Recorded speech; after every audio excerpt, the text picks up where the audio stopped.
So today we're going to talk about financially free women. Alright, so let's dive straight into it. And for the first question, I'd like to know from your point of view, from the woman in this podcast, what does financial freedom mean to you and why is it particularly important for women? Okay, so I would say that financially freedom means to me not necessarily being rich, but having enough money to buy things we wanted. Starting from the beginning. So I like to consider myself free when I want to buy some clothes or anything, I like it and I am able to afford it without necessarily paying credit cards or anything like that. Alright, so from what I understand, for you, financially free women would be someone that is in control of their money. Yeah, in other words. of course. So, of course, we're talking about you having a job, you having enough payment. I don't have kids, so we got a lot of things to consider in that.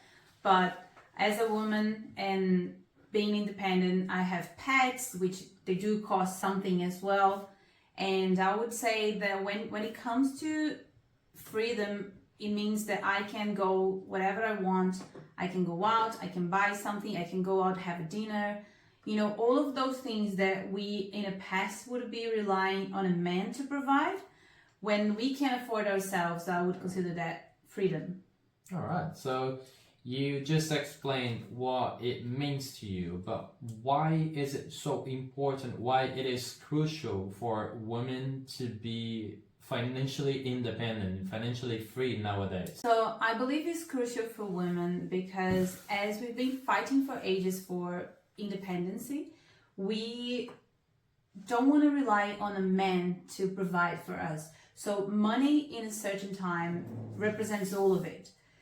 So when we can actually have our own bills and pay for our own things, that means independence. And then that's why I believe it's crucial because that represents a lot of what a woman would do and what they want nowadays. Doesn't mean we don't want a man or a partner or whatever you want to call it, but it means that you want to be able to do things on your own without depending on someone to do it for you. Okay, so in other words, you want to be independent but not alone. You want to have someone, but you don't want to depend on that person. You want to grow together. Yeah, exactly. Yes, it's not about having or not having someone. It's about being able to afford things on your own. So it doesn't matter. Having someone on your side, if that person is also financially free, just means chances are you guys are going to grow together and build things better in your future. Whereas if you need to pay for everything or you rely on someone to pay for everything, that can be totally overwhelming. And then that's when people have a lot of problems. I think that women face a lot more risks than men do. Like, for instance, your pregnancy. So if you get pregnant and you have a job, you're going to have to interrupt that job for 6 months.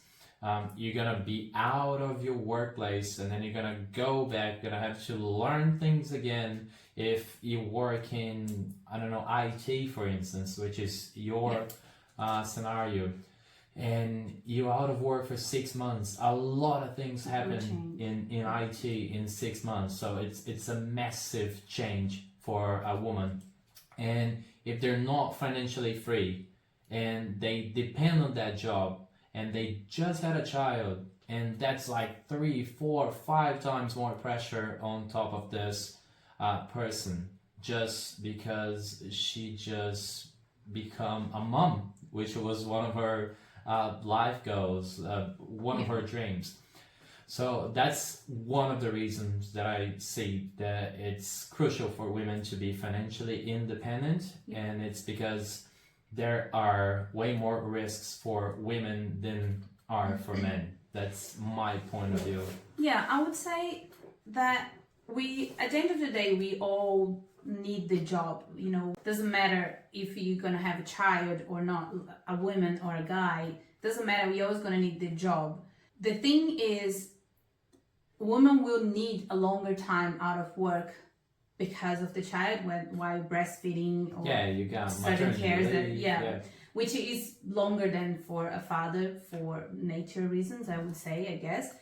But not only for that, because once you have a child, like I said, I don't have a child, so I can't really say with property, but once you have a child, for you to go back to work means you gotta have to pay for a daycare. Yeah. So at the end of the day, all comes back to money.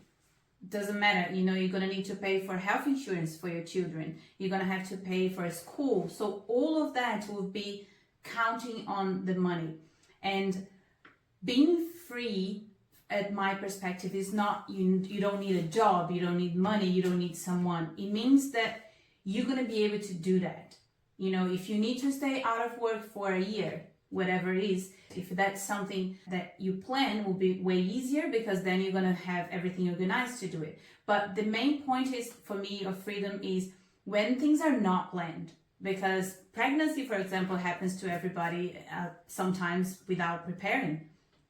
And that's when it comes the point, if that happens to you and you have no emergency funds, you have no savings, you have nothing, worst case scenario, you have no one by your side, which it is something that happens as well, how you do?